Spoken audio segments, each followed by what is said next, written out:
எங்கள் அன்னை ஆன்மரி ஜாவுகேவின் பண்புகள் ஒன்றல்ல இரண்டல்ல ஏராளம். எங்கள் அன்னை ஆன்மரி ஜாவுகேவின் செல்ல பெயர் நானட்.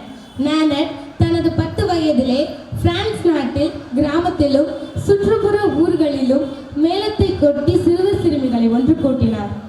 அவர்களுக்கு மறைக்கல்வி கற்பித்தார்.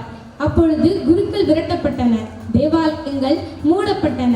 நானட் கிறிஸ்தவர்களின் நம்பிக்கையை காக்கவும், துன்புறுத்தப்பட்ட குருக்கள் ரகசியமாக திருப்பலி நிறைவேற்றவும் மற்றும் திருவருட் சாதனங்கள் நிறைவேற்றவும் உதவினார். அதற்காக தம் உயிரையும் பணையும் வைக்க துணிந்தார்.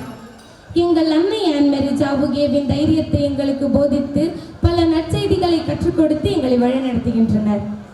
கருவுற்றார் ஒரு குழந்தைக்கு மட்டும்தான் அன்னையாக முடியும், கருவுறாமலே 1000 குழந்தைகளுக்கு கூட அன்னையாக முடியும் என்பது அன்னை தெரசாவின் பொன்மொழி. ஆனால் எங்கள் அன்னை ஆன்மரி ஜாவுகே மனிதனை விற்கும் அடிமை தளத்தை எதிர்த்து குரல் கொடுத்தார். தொழுநோய்களை தொட்டு தொலைத்தார். வெளி உலகமே அறியாத கருப்பின மக்களை தேடி சென்றார். மூர்க்கமான மனநோயாளிகளை சாந்தமான ஆட்டுக்குட்டியாகவே மாற்றினார். தைரியம் மட்டுமல்ல, கருணையும் அவசியமானது. எங்கள் அன்னை ஆன்மரி ஜாவுகேவின் நற்பண்புகளை எங்கள் பள்ளியின் நிறைவேற்பாக ஏழைகளுக்கு உதவுவது போன்ற எண்ணற்ற செயல்களை எங்கள் பள்ளியின் நோக்கமாக கொண்டுள்ளோம்.